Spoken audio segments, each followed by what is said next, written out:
In a small, sun-drenched village nestled between the rolling hills of Enugu State, twin girls were born on a rainy evening in August. Their cries echoed through the mud-brick walls of the maternity hut, mingling with the wailing of the wind and the whispered prayers of their father Ikenna. Their mother, Ngozi, lay weak and pale, her final breath escaping her lips after naming them Adanma and Amara, meaning beautiful child and grace. She died that night, leaving behind 2 daughters and a grieving husband. From that day, their lives were marked by both sorrow and wonder. Though identical in face, they were worlds apart in soul. Adanma, the firstborn, was spirited and demanding. Her beauty was commanding, her gaze bold. Amara, soft-spoken and shy, carried her mother's gentleness. She found joy in simple things, tending the cassava plants, listening to folktales by the fireside, and watching birds fly over the red-earthed hills. As they grew, so did the gap between them. Ikenna, struggling with his carpentry trade, leaned heavily on both girls. Amara never complained. She fetched water from the stream, cooked meals, and massaged her father's aching back each evening. Adanma, however, despised their poverty. She envied the village girls who wore braided wigs and carried second-hand iPhones. Her eyes always wandered to the bigger world beyond their village. Amara excelled in school and church. She sang in the choir and led Sunday school. Villagers praised her kindness. Adanma resented it. She longed for attention, admiration, and more. And in the shadows of her envy, bitterness took root. When the twins turned 18, Ikenna's health crumbled.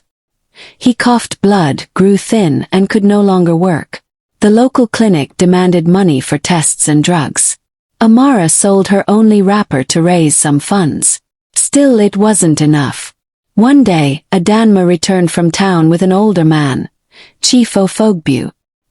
He arrived in a black Mercedes, his belly spilling over his trousers, his eyes hidden behind dark sunglasses. The man was in his 60s, a polygamist known for buying young wives.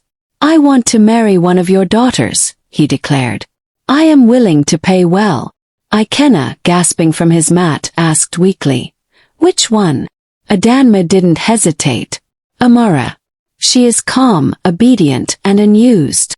Amara's heart shattered. She turned to her father begging, "Papa, please."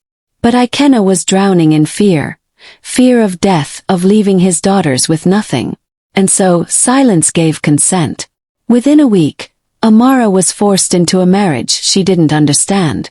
No friends were invited. No joy was felt. She was draped in beads and wrappers, her face pale, her lips trembling. Chief took her to Awka, to a large, silent mansion with marble floors and eyes that watched her from every corner. She cooked, cleaned, and endured.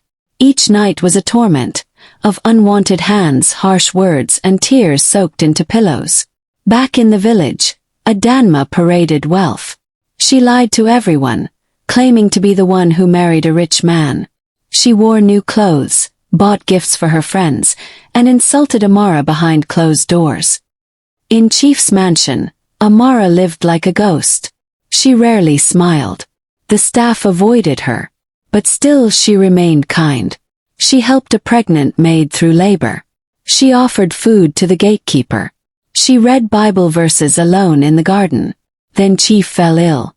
Diabetes turned his legs dark and swollen. Amara cared for him without hate.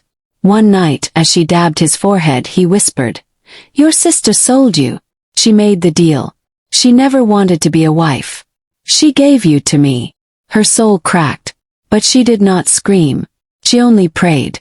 The turning of the tide. Months later, Chief died. His lawyers arrived. To everyone's surprise, his will named Amara the sole heir.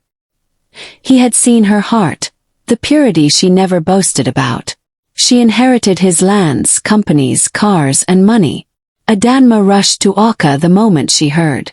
She expected riches, praise, and a grand life. But when she arrived and found Amara sitting on the marble stairs, she froze. "You? How?" Amara looked at her with tired eyes. "God sees what man cannot." Adanma begged. She had squandered everything. She was now mocked in the village. Please help me. Amara didn't reject her. You must earn your way back. I'll help you become better, but not for free. Amara returned to Enugu and transformed her inheritance into good. She built a clinic for women, a school for orphans, and a shelter for child brides. She spoke at conferences, wrote books, and shared her story. Adanma worked as her assistant. Humbly, she fetched files, cleaned floors, and answered phones. It broke her pride. But over time it rebuilt her soul. She confessed publicly during a Women's Day event. I was the evil twin. I betrayed my own blood.